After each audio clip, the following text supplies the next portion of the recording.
آج 25 سفر مظفر 1447 ہجری ہے۔ آج کی وہ تاریخ ہے کہ 2:38 پر ایک عاشق رسول مجدد اسلام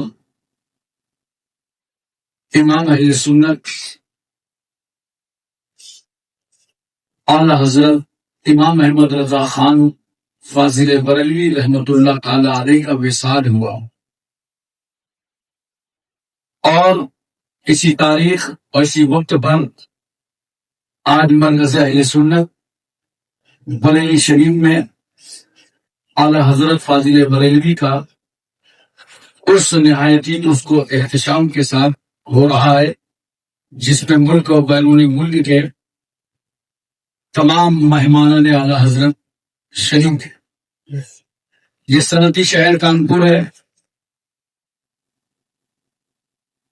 یہ سنیت کی راجدھانی کہلاتی ہے۔ ایسی جگہ جو لوگ نہیں جا سکے بریلی شریف اپنی مصروفیات کی وجہ سے، تو آج نگر کانپور میں اعلی حضرت کا عرس جامعہ اشرف المدارس میں منایا جا رہا ہے۔ 10 شوال المکرم کو اعلی حضرت فاضل بریلوی کی ولادت شریف ہے۔ آپ اتنا دماغ پر بسا لیں کہ اعلی حضرت فاضل بریلوی کو جو جتنا زیادہ پڑھے گا وہ اتنا زیادہ ان کا عقیدت مند ہو جائے۔ کسی بھی میدان پہ لے لیجئے، کسی بھی مارکے پہ لے لیجئے، وہاں اعلی حضرت کا علم زندہ جاوید نظر آتا ہے۔ اگر میدان شاعری میں آئے تو اعلی حضرت فاضل بریلوی نے جو شاعری کی ہے، ان کا ہر شعر یا تو قرآن پاک کا مفہوم ہے یا حدیث پاک کا مفہوم ہے۔ تمام اشعار عشق رسول سے مزین اور مرصع۔ گویا اعلی حضرت فاضل بریلوی نے اپنی زندگی بھر کی جو شاعری کی ہے وہ اپنے خاندان کے لیے نہیں کیا ہے، رسول دو جہان کے لیے کیا۔ اور دیکھیں کتنی پاکیزہ پوتر شاعری اعلی حضرت فاضل بریلوی فرماتے ہیں، کیا ہی ذوق شفاعت ہے تمہاری، واہ واہ، کیا ہی ذوق شفاعت ہے تمہاری، بولیے واہ واہ، مصرے میں شامل ہو جائیں، کیونکہ میں واہ واہ جو ہے آپ سے داد لینے کے لیے نہیں کہہ رہا ہوں، یہ مصرے میں داخل ہے۔ کیا ہی ذوق افزا شفاعت ہے تمہاری، واہ واہ، قرض لیتی ہے گناہ پرہیزگاری، واہ واہ، صدقے اسی نام کے قربان اس کرام کے، ہو رہی ہے دونوں عالم میں تمہاری، انگلیاں ہیں فیض پر ٹوٹے ہیں پیاسے جھوم کر، ندیاں پنجاب رحمت کی ہیں جاری۔ جانتے ہو کس موقع کے لیے اعلیٰ حضرت فاضل بریلوی نے فرمایا کہ عز افزا شفاعت ہے تمہاری، واہ واہ؟ ایک بات بتاؤ، ہم اور آپ اس دنیا میں اپنا وقت گزار رہے ہیں، کبھی ضرورت کے تحت کسی سے قرض لے لیتے ہیں اور کبھی اس کی ضرورت کے تحت اسے قرض دے دیتے ہیں، تو قرض کا لینا اور دینا ہمارے سماج پہ چلتا ہے روپے پیسے کی شکل، یہی ہوتا ہے نا۔ لیکن کبھی ایسا تو نہیں دیکھا آپ نے کہ کوئی بہت بڑا پاپی مسجد کے گیٹ پر پہنچ جائے اور امام صاحب سے کہے کہ میں پاپ سے لدا ہوا ہوں، تھوڑا مجھے تقویٰ اور پرہیزگاری کا قرضہ دے دو۔ امام صاحب کہیں گے جا بھائی، تقویٰ اور پرہیزگاری کون قرضوں میں دیتا؟ اور ایسا بھی نہیں ہو سکتا کہ کسی پاپی کو دیکھ کر کوئی پرہیزگار انسان مل گئے لا بڑا لوڈ ہے، تھوڑا تجھے گناہ دے دے تو ہلکا ہو جائے. تو کوئی گناہ تو لینے کا سوال ہی نہیں. قرض میں لین دین گناہوں کا چلتا ہی نہیں، مگر ڈھونڈ لایا ہے ہاشم خان پوری وہ مقام جس کا نام میدان محشر ہے، جہاں 1,24,000 قوم کے انبیاء و مرسلین ہوں گے، اور ہم اپنے گناہوں کا بوجھ لے کر آدم پیغمبر کے پاس پہنچیں گے. آدم سبیل اللہ، آپ کے آنکھوں کے نکلے ہوئے آنسوؤں کے قطرے اگر خلد بری کی زینت بن سکتے ہیں تو لاؤ 2 قطرے ہمیں بھی دے دو تاکہ ہمارے پاپ تو دھل جائیں. آدم بولیں گے نفسی نفسی. ہم یہ گناہوں کا بوجھ لے کر کے ابراہیم خلیل اللہ کی بارگاہ پہنچیں گے. اے اللہ کے خلیل، لاؤ اس جذبہ صادقہ کی بھیک دے دو جو آتش قدر نمرود پر جانے کے لیے آپ کو راضی کرتا رہا. ابراہیم پیغمبر بولیں گے نفسی نفسی. اسماعیل پیغمبر کی بارگاہ پہنچیں گے، اے اللہ کے نبی، لائیے اس حسب و ارادے کی ایک کرن دے دیجئے جو بات کے خنجر کے نیچے آپ کو گردن دینے پر راضی کرتا رہا. اسماعیل پیغمبر بولیں گے نفسی نفسی. ہم عیسیٰ روح اللہ کی بارگاہ پہنچیں گے، عیسیٰ پیغمبر، آپ نے ٹھوکر مارا تھا تو مردوں کو زندگی ملی تھی، آج میدان حشر میں ہماری مادی حالت کو زندگی دے دو. عیسیٰ پیغمبر بولیں گے نفسی نفسی. ہر نبی کی زبان پر نفسی. حضرت یحییٰ، زکریا، دانیال، ایوب، یعقوب، یونس، یوسف، یوشع، ابراہیم، اسماعیل، ہر نبی کی زبان پر نفسی نفسی. مگر ہمارا نبی، اللہ کا پیارا نبی، ساری امت کا دلارا نبی کھڑے ہو کر یہ آواز دے رہا ہے، انا لہا انا لہا. آدم سے لے کر عیسیٰ تک جو کوئی کام نہ کرائے گا وہ اللہ کا آخری نبی کرائے گا. اسلام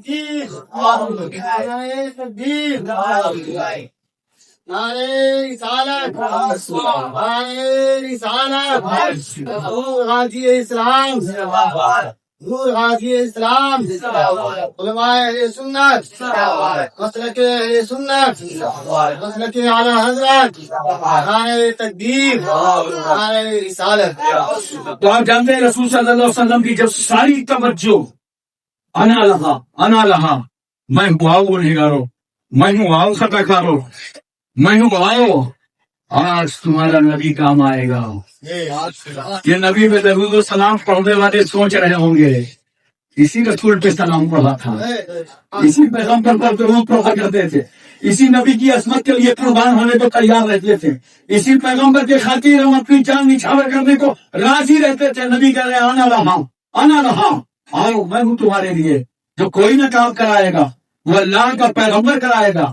اب رسول کی توجہ گنہگاروں کی طرف ہے. پیغمبر صلی اللہ علیہ وسلم کہ انا لہا کا مزاج بتا رہا ہے، اے اللہ یہ میری امت کے جتنے پرہیزگار ہیں، میری امت کے فرد کامل کا نام صدیق اکبر ہے، مولا انہیں تو لے لے.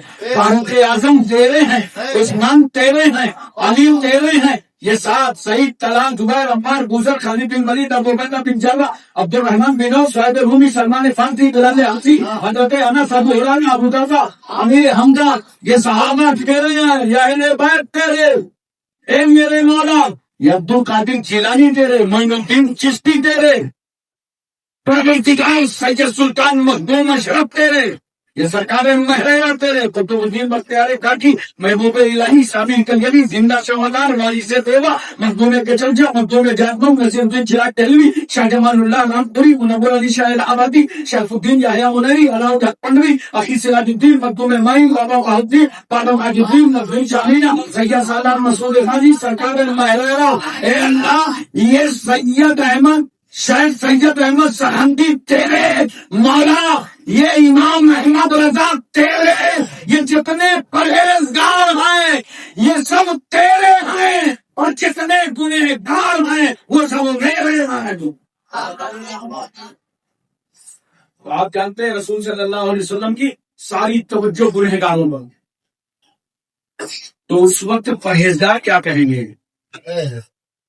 پرہیزگار کہیں گے گنہگاروں تھوڑا سا قرض میں گناہ دے دو. کس چیز کا قرضہ مانگ رہے ہیں؟ گناہ. تھوڑا سا قرض دے دو گناہ قرض دے. کس چیز کا قرض مانگ رہے ہیں؟ گناہ. تھوڑا سا قرض دے دو, گناہ قرض دے دو. گناہ کرنے کا موڈ نہیں تھا, ورنہ دنیا میں پورا چانس تھا. آج ہم یہ گناہ نہیں دیکھ رہے, آج تو رسول اللہ کی توجہ دیکھ رہے ہیں, آج تو پیغمبر کی توجہ دیکھ رہے ہیں. کیا ہی سو قبضہ شفاعت ہے تمہاری, واہ واہ قرض لیتی ہے گناہ پرہیزگاری, واہ واہ. محترم سامعین کرام, یہی وجہ ہے ڈاکٹر محمد علی جوہر نے کہا تھا کہ ڈاکٹر اقبال, علامہ اقبال کی شاعری نے لوگوں کو قرآن تک پہنچایا ہے, مگر اعلیٰ حضرت فاضل بریلوی کی شاعری نے لوگوں کو صاحب قرآن تک پہنچایا. بڑے بڑے مسائل اعلیٰ حضرت فاضل بریلوی کے سامنے آتے تھے. ایک صاحب نے آ کر کے پوچھا, کہا حضرت کے بتائیے, سیدنا امام علی مقام رضی اللہ تعالیٰ عنہ جب کربلا معلی میں شہید ہوئے تو ان کے سارے بال کالے تھے اور عمر تقریباً 56 سال کی تھی. مجھے لگتا ہے کہیں خضاب تو نہیں لگا تھا.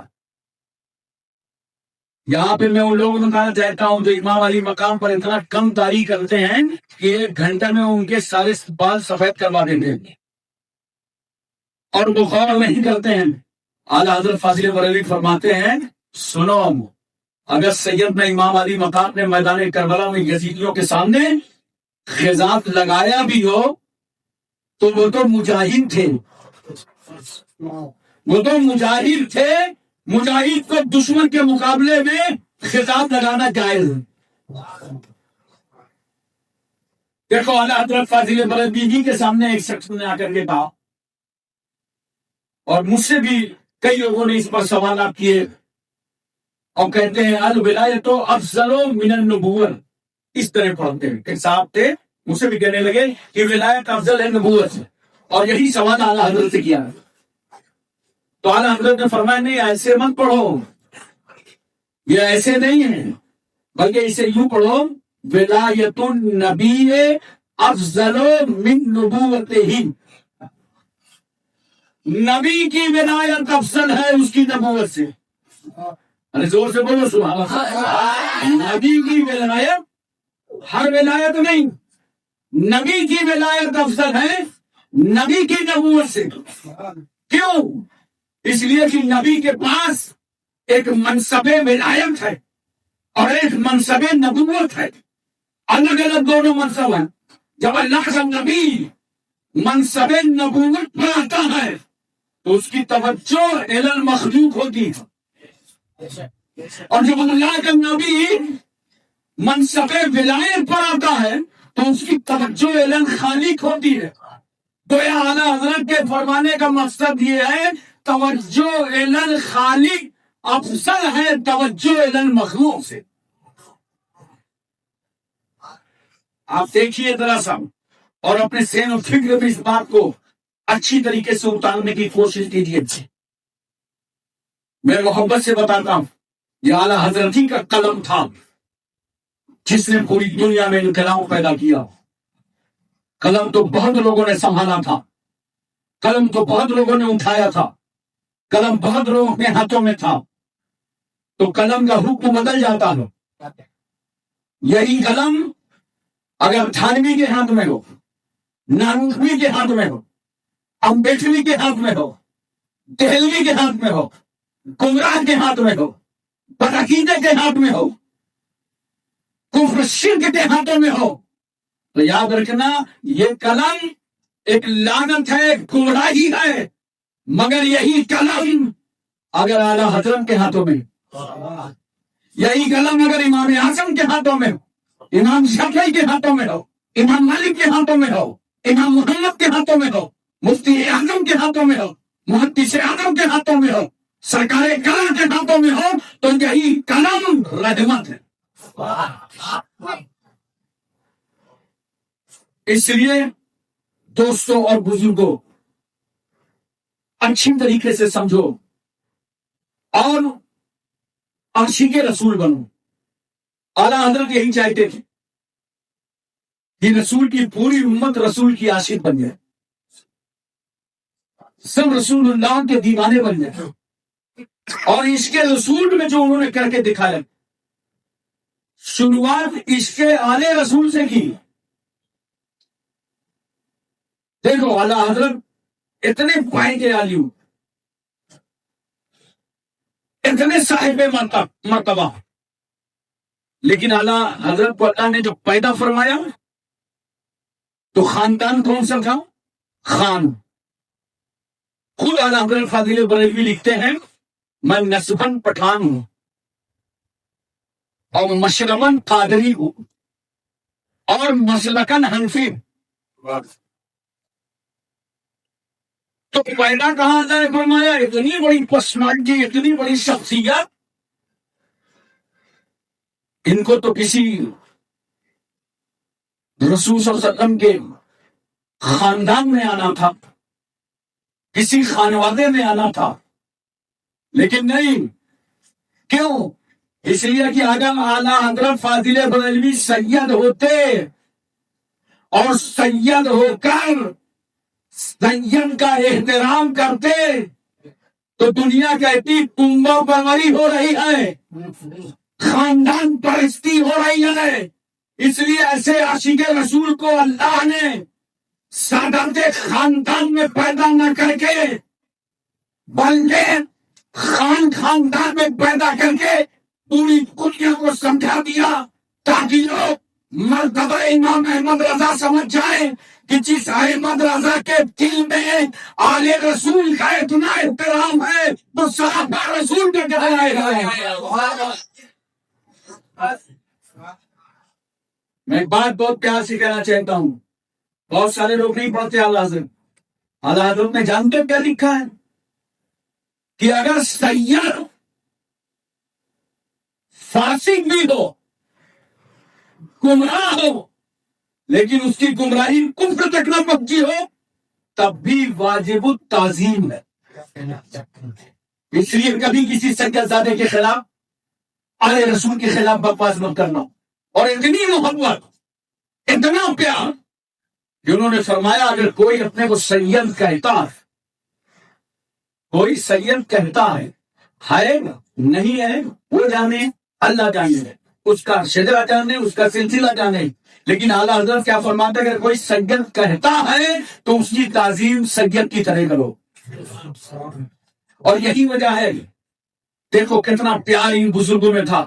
حضور اعلیٰ حضرت اشرفی میاں رحمۃ اللہ تعالیٰ علیہ جب بریلی شریف تشریف لے جاتے, آگے مراد آباد جاتے, کیونکہ اکثر حضرت مراد آباد جاتے تھے. جامعہ نعیمیہ جو ادارہ ہے, مفسر قرآن مولانا سید نعیم الدین صاحب مراد آبادی رحمۃ اللہ تعالیٰ علیہ, یہ اعلیٰ حضرت اشرفی میاں کے مرید بھی ہیں اور خلیفہ بھی. اور یہی بازو میں بھوجپور پڑتا ہے, وہیں حضور حافظ ملت کا گھر تھا, وہ جامعہ نعیمیہ میں زیر تعلیم تھے. تو یہ بھی حضرت اعلیٰ حضرت اشرفی میاں سے مرید ہوئے اور اعلیٰ حضرت اشرفی میاں کے خلیفہ. تو اعلیٰ حضرت اشرفی میاں کا سفر جب بریلی سے ہوتا تھا اور ٹرین بریلی جنکشن پہ آتی تھی تو اس وقت اشرفی میاں رحمۃ اللہ علیہ اپنی سیٹ سے کھڑے ہو جاتے تھے. خطاب پوچھتے تھے کیا ہوا حضرت؟ کہا ہوا کچھ نہیں ہے, جس شہر سے گزر رہا ہوں وہاں ایک نائب رسول رہتا ہے, مولانا امام احمد رضا رہتے ہیں. اور جس وقت اعلیٰ حضرت فاضل بریلوی نے پوری دیوبندیت اور وہابیت کے خلاف علماء حرمین سے فتویٰ حاصل کر کے اعلان جنگ کیا, اسی ملک میں ان بدعقیدوں سے رشتہ ناتا رچنا ناجائز و حرام ہے, تو پہلے سپورٹر بن کر کھڑے ہوئے تھے حضور اشرفی میاں کچمچا شریف سے, اور انہوں نے کہا تھا مولانا احمد رضا ہمارے ہیں. اور لوگوں ان کی کتابوں کو پڑھو. تو ہمیشہ ٹرین سے کھڑے جاتے تھے. اور جب اعلیٰ حضرت فاضل بریلوی رحمۃ اللہ تعالیٰ علیہ میلاد شریف کا جلسہ کرتے تھے, میلاد النبی کا پروگرام کرتے تھے, اعلیٰ حضرت فاضل بریلوی خود اس کا اہتمام کرتے تھے میلاد پاک کا. تو جب اس کا اہتمام کرتے تھے تو میلاد پڑھنے کے لیے، تقریر کرانے کے لیے خطیب کون ہوتے تھے، وائس کون ہوتے تھے، مقرر لسانی کون ہوتے تھے؟ وہ اعلیٰ حضرت اشرفی میاں کے صاحب زادے حضرت مولانا عالم ربانی سید احمد اشرف صاحب کچھوشوی رحمۃ اللہ تعالیٰ ان کو دعوت دیتے تھے اور وہ تشریف لاتے تھے پلاتے بات پڑھنے کے لیے. جب اسٹیج بن جاتا اور عالم ربانی سید احمد اشرف کچھوشوی رحمۃ اللہ علیہ تقریر کے لیے بیٹھ جاتے تھے اسٹیج پر، تو اعلیٰ حضرت فاضل بریلوی اسٹیج کے سامنے جا کے کھڑے ہو جاتے. کبھی آپ نے میلاد شریف کا اتنا اہتمام کیا، میلاد شریف کا اتنا ادب کیا؟ اعلیٰ حضرت سامنے کھڑے ہوتے تھے، حضرت بلاتے تھے آپ تشریف لائیں اسٹیج پر آ جائیں بیٹھ جائیں، تو کہتے تھے نہیں، آپ کے نانا جان کا بیان آپ کی زبان سے بھی اچھا لگ رہا ہے اور سامنے کھڑے ہو کے سننے میں بھی بہت اچھا لگ رہا. یہ تو پیار تھا کچھوٹا شریف اور بریلی شریف میں، اور الحمدللہ وہ پیار ہے اور قیامت تک رہے گا. چند فتنہ پروروں سے اور روزی روٹی کے چکر میں رہنے والوں کی وجہ سے کوئی فرق نہیں پڑے گا، بلکہ یاد رکھو یہ دونوں وہ مقام ہیں اور وہ جگہ ہیں کہ جن کا سلسلہ الحمدللہ ہمیشہ چلتا رہے گا، اور دونوں مقامات سے سنیت کی تبلیغ ہوتی رہے گی. ہم مرکز اہل سنت بریلی شریف کو مانتے ہیں اور مرکز عقیدت کچھوچا شریف کو.